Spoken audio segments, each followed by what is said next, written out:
What is going on, everybody? Welcome to another episode of Ghosts of the Night, a hauntings and paranormal podcast. I am Phil Sams. Thank you so much for checking this podcast out and taking time out of your busy schedule to give it a listen.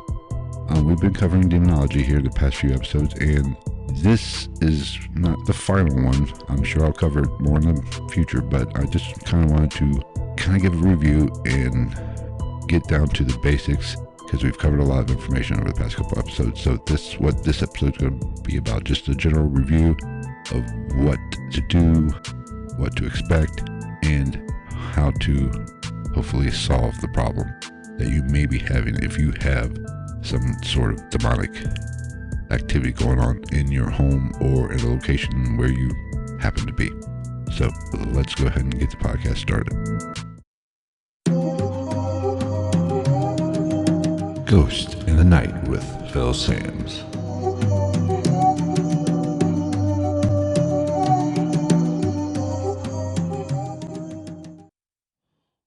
Before we get started, let's go ahead and cover some business real quick. You've heard me talk about Podcoin if you've listened to the show in the past. Now, what Podcoin is a podcast player that actually pays you to listen to podcasts. So you heard me right. If you listen to podcasts, you might as well get something out of it other than hearing my great voice. So how it works is you will earn points that you can redeem for gift cards or donate to charities, which is a great concept. Some of the gift cards I have is Amazon, Starbucks, Target, things such as that. So you can get Podcoin wherever you get your app. So go check them out. And when you set up your account and you use the code GHOST, they will give you 300 Podcoins to start out with. Go check them out. That's the only podcast player that I listen to right now. And also, Paranormal Gift Shop has joined the Ghost in the Night team. You can find them at paranormalgiftshop.com. Now, what they do is they sell paranormal merchandise such as t-shirts, hats, and things such as that. If you are interested in the paranormal or Sasquatch or UFOs or anything like that, they have some great merchandise for you.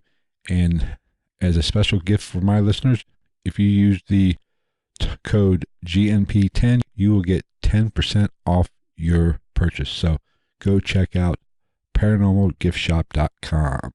And also, don't forget, Ghost in the Night is also an affiliate of the Ghost Stop. And if you need some new paranormal equipment, Ghost Stop has you covered, and you can pick up anything you want, ranging from IR lights, IR cameras, full spectrum cameras, digital recorders. If you can think of it when it comes to paranormal equipment, they got it. So use our affiliate link at our website at ghostinthenight.podcast.com, and every purchase you make will help offset the production of this podcast. So thank you so much for checking out that. So let's get started. All right, let's go ahead and start rolling into my demonology review episode here. Now, I tried to come at demonology and demonic activity in a non-religious type manner, but I found out that was extremely hard to do because religion is so entrenched in demonology. It basically comes from religion, and it's hard to take that out of the discussion of demonology. But that doesn't mean if you are an atheist or have a lower faith or don't really have a lot of faith in God or whatever you want to call it, it doesn't mean you're safe or you will never have a demonic problem. Now, there are some people that believe that the only people that really should worry are the true believers, because that is the purpose of a demon, to bring us closer to sin and drag us to hell. But that's not the case. If you have no religion ties whatsoever, you can still have a demonic problem. So it doesn't matter what you believe. You have to be truly aware of your surroundings and understand what you're dealing with. Now, the most important thing you need to understand or realize in any paranormal situation, what you're dealing with. And you have to know what a demon is and if you're interacting or having a demonic problem. And that can be extremely difficult. And that is because demons lie. They pretend to be something they're not. Whenever you're dealing with any kind of activity or any kind of spirit, and say you're dealing with a child, there's a good chance it's very possible that child spirit could really be a demon trying to trick us or lure us in and bring down our guard. That is one tool that they use, and they use it very effectively. So how do you know? It's impossible. It's not impossible, but it's very difficult to understand and know what you're dealing with. But the main thing you need to understand when thinking about demons is there is a difference between a demon and an evil spirit. A demon has never walked the earth as a human. It did not have a human life at all. And this is where religion falls into it. Demons are basically the fallen angels that fell with Satan. If you take that course and you believe in the more religious side of demons, that is what they are. They never took human form. They never had a life. They never were born. They never died. They are supernatural beings that were created by the great creator, and they look down upon us.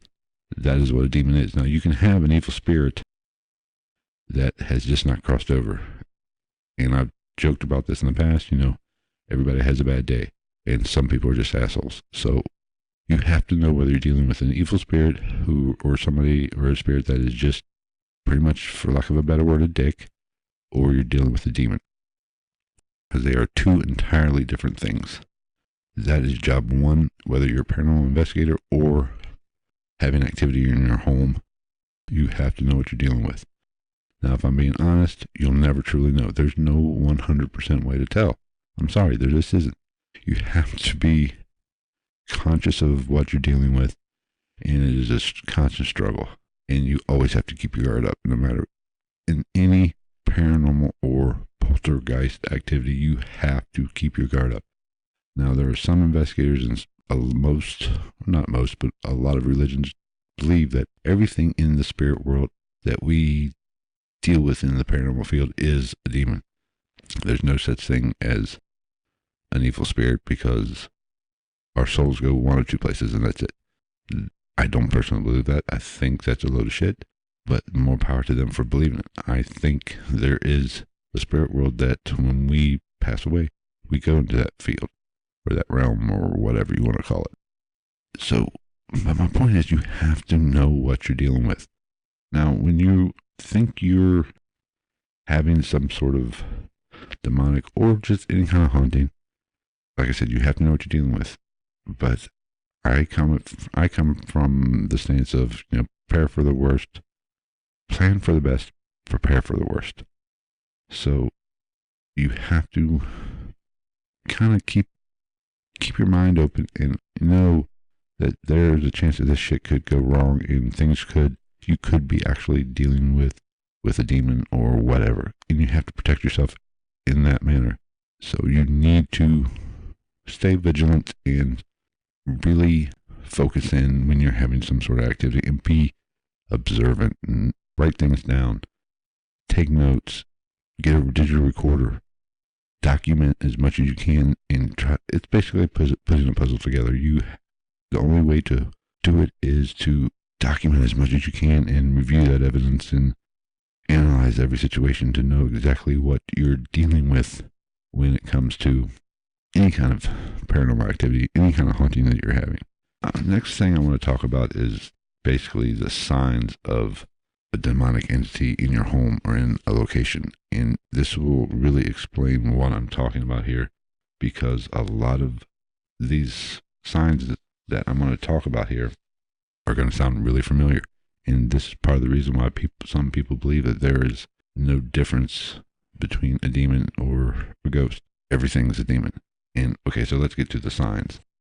A sign could be something like knocks, bangs, electrical problems, lights turning on and off, TVs turning on and off, disembodied voices, smells, mainly when it comes to demonic, foul smells, smell of feces or urine, or actual puddles of some kind of substance, whether it be oil or water or something coming from places where it shouldn't be, from walls, from blinds, or just even puddles of water on the floor.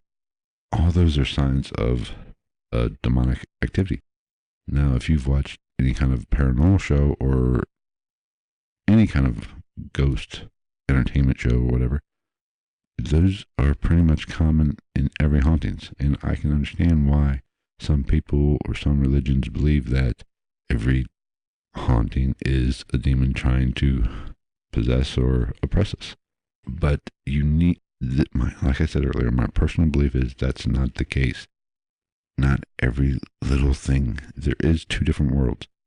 There are different spirits, and you have to go a little bit deeper and understand a little bit more when you're talking or thinking about this.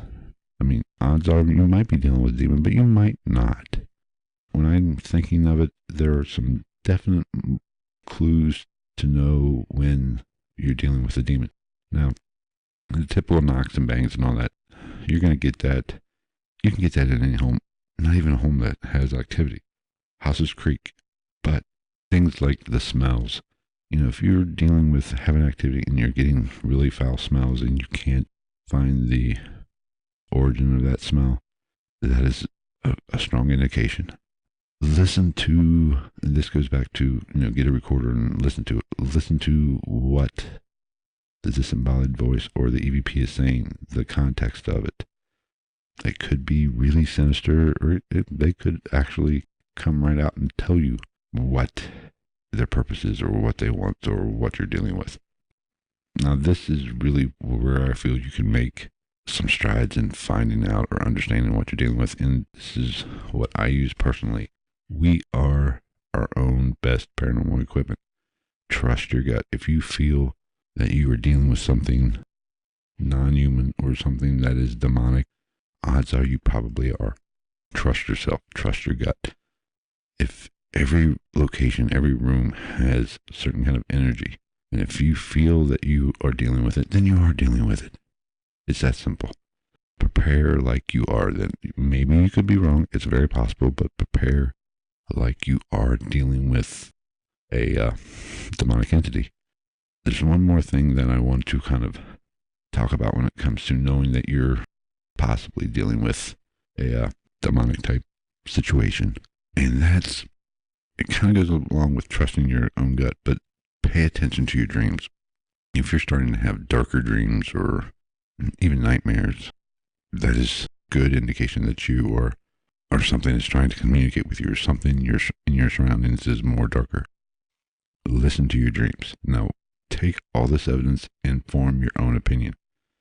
And if you feel you're dealing with something dark, then go seek help.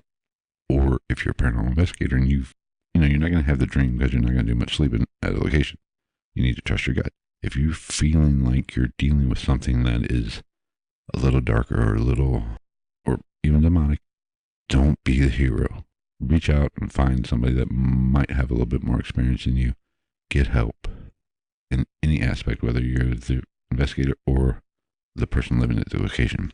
The more help you have, the better chances you are coming through this in a positive way. Now, when it comes to actually protecting yourself against oppression or possession, well, you know what? Let's talk about possession a little bit here real quick.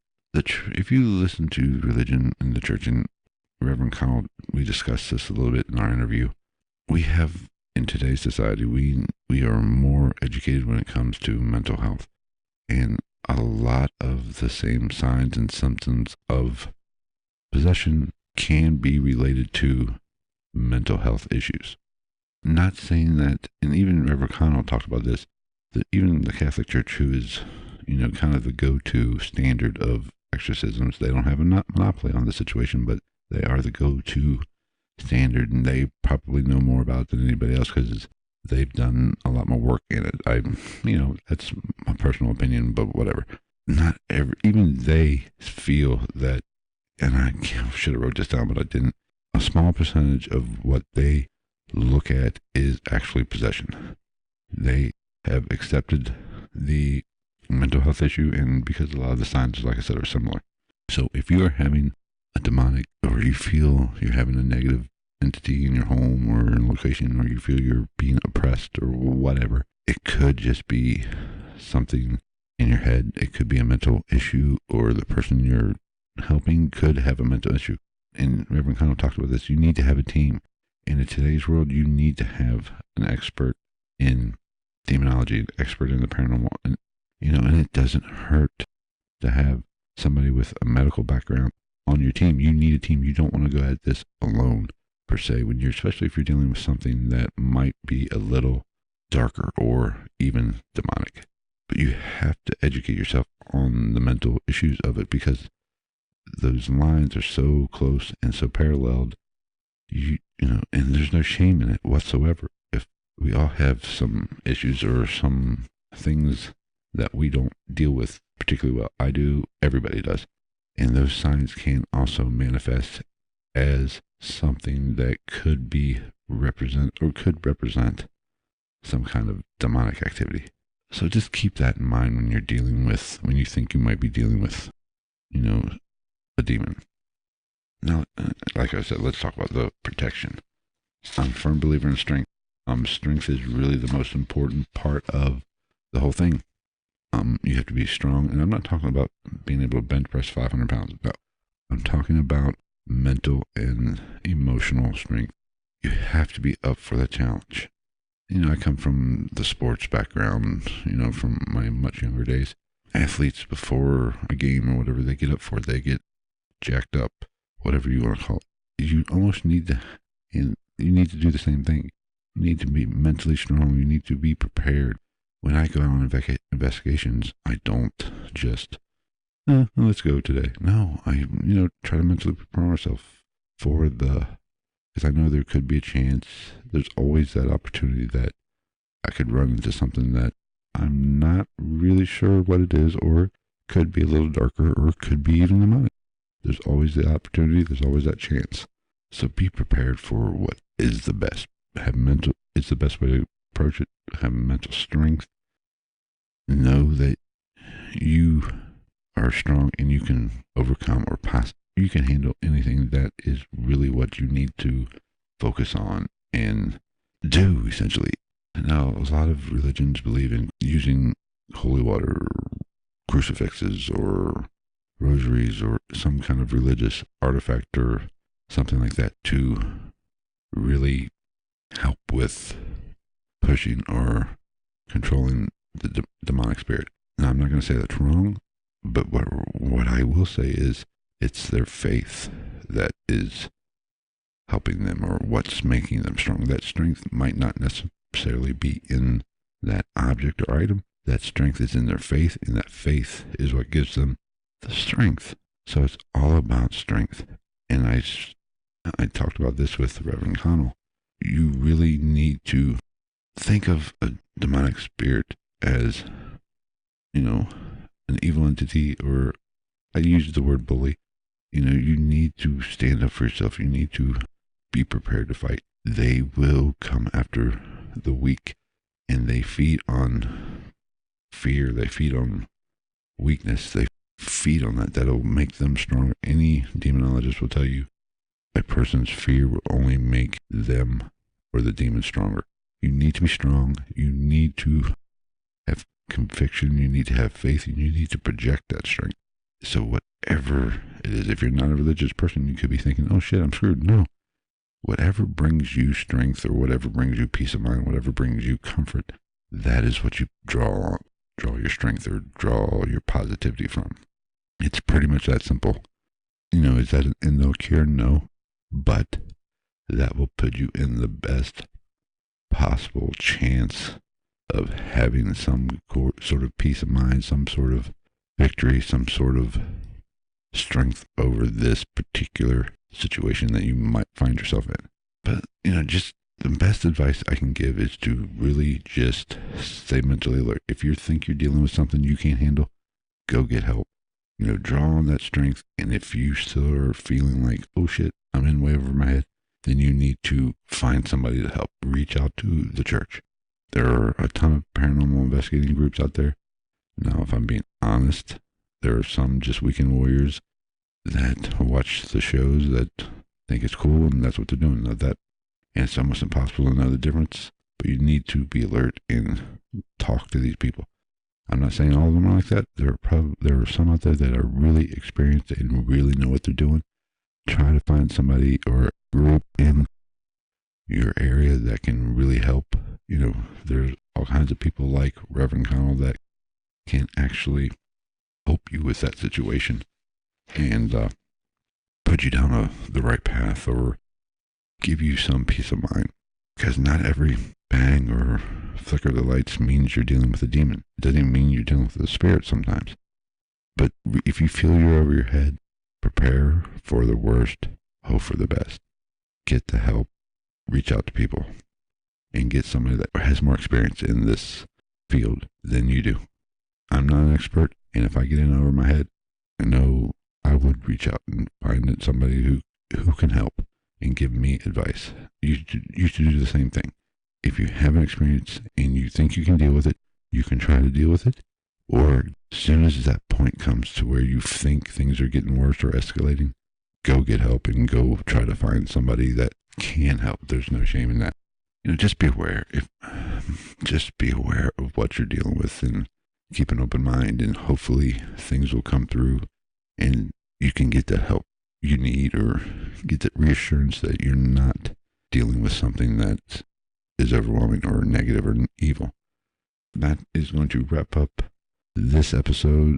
Now, this is pretty much, I know I've done a lot of demonic stuff the past 4 weeks. This is the 4th episode on it.